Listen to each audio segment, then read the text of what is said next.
Hello Doctor Who fans, I am Doctor Who Commentator. Now, many people who view these videos, which, must admit, rarely come, mostly because the BBC keep blocking them, but that's actually my commentary videos, but many of you know that I like to buy the spin-off versions, or the low-budget, lesser promoted spin-off versions.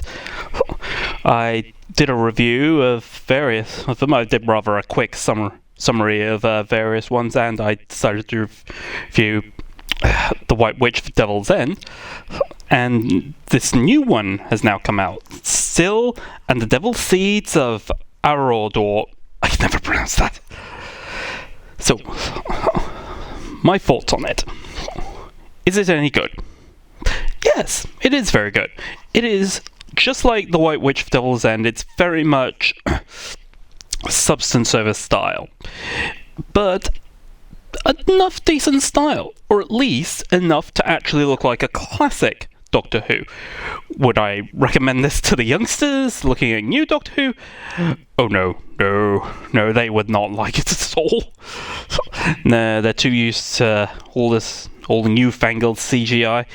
Although, rather ironically, I think the CGI in this is what lets it down, mostly because everything else looks like something out of the 80s, which I love, but as a result the CGI stands out as not being the 80s. So it's rather ironic. But like I said with White Witch of Devil's End, that was a surprise to me. I was surprised at how transfixed I was and how on the edge of my seat, and I was really hanging on every word. And it was a real idea of, it was a really just good way of saying how to keep the audience engaged with so little money to make a good project, because it was never good. It was always going to be, but you know, this has nothing to do with that one. This is different from that. It's told from the perspective of Syl, obviously, but it's not a point of view shot. It's very much him in a prison awaiting trial. There is an inquiry into whether he should go to trial. The whole thing is ultimately that. And they even got Christopher Ryan back, to reprise his character of Kiv, not in prosthetics this time, but they still kept the idea of how his mind has to be transferred to different bodies, just like with Mind Warp, the Doctor Who episode Mind Warp. Also in this was Sophie Aldred, who I honest to God did not realise initially that was her. I really did not notice that at the time. It was really sorry for the light that does that automatically. I just by looking, I didn't know. When I realised how small the cast was, I just took a close look and realised, oh yeah, that's Sophie Aldred, because I knew she was in it. But interestingly, I felt if I did this with my eyes listen to it with my eyes closed, I wouldn't have noticed that was Sophie Aldred. The voice she puts on is so different to hers, which is a testament to her as an actor. Also a testament, bringing back, whose name I can never pronounce, Nabil Shaban, back as Syl, excuse me, who is a brilliant actor. Honestly, I put this on, and my dad recognised the character instantly. He's not a aficionado of Doctor Who like all of us, but one day when we were having lunch, I did decide to put Vengeance on Vargos on, and that was months, if not maybe a year ago. I put this on, and he noticed and he recognised the character instantly. That's how much it sticks in people. This character can stick in people's minds, and how great Nabil Shaban did creating that character. I mean, the outer skin, the prosthetic, as pointed in the special features, it's not exactly the same Syl from Vengeance of Vargos or Mind Warp, or at least not the same shape. I can imagine that's licensing issues, but you know it's the same character. He plays it so well, so creepy, so slimy. You just know this is who he is. You just know who this character is. And speaking of Sophie Aldred equally, turns out she always wanted to do something involving prosthetics. And now she got that opportunity. So, with all the the principal casting characters, well, there are 2 others, but they're not returning characters, they're new ones. What more to talk about, really?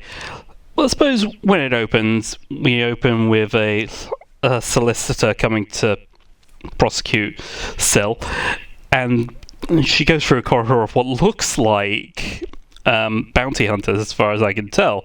The reason I say that is because there's one guy there, I kid you not, he's in a Boba Fett costume. And I kept thinking that George Lucas may have been okay with people using his IP without permission. Disney, not so much. Yeah, probably a bit of a lawsuit issue there. But nonetheless, Sil is being prosecuted by this woman. Sil is ultimately trying to find every way to not stand trial. But everyone wants to off him, including Kiv, because Kiv is now a solicitor, because he took the body of a solicitor, and he's representing the company that Sil works for. And there is a point where he is trying to poison Sil, or Sil realizes that Kiv is trying to poison him. So Sil technically has enemies everywhere. And even Sophie Aldred's character, whose name I can't remember, she also kind of works for the company and is trying to kill him off. So ultimately, this entire story is about Sil trying to escape justice every way he can. And just like with White Witch Tales End, you are engaged in it. It is decent storytelling, decent actors doing it. There is even one scene where I'm like, oh, here we go, typical cliche, he bribes the guards get him out, they're captured later. Only to get on to the end of the episode, and the beginning of the next episode, because it's 4 episodes, by the way, and I was like, oh, no, the guards betrayed him. That's a bit different. But more than that, yes, they took his money, only because it was ill-gotten money from Sil, and they were helping to get it back. Which is... I'm like, oh good, that's finally something original and not a cliche. So, in summary, great acting, engaging story, would absolutely recommend it, but only really for people who are fans of the 80s classic series. And yes, I know it started in the 60s, but the point's the same. It's very much that of Doctor Who in the 80s. If you're a fan of the 80s show, era of the show, absolutely go for this. It's definitely something you're going to want in your collection. You're going to be intrigued. You're going to love seeing the actors back. It will just keep you hanging, and that's what you want in one of these lower budget real-time stories. Yeah, real-time pictures, I should say. Well, it says real-time in the opening. Apparently it's got a new name. They've got a new name now, Koch Media. Look, this is why I just said real-time, because I can't pronounce this new name. Sorry, guys. But nonetheless, absolutely go see this if you're a fan of the classics. And that's really all there is to say, so thanks for watching.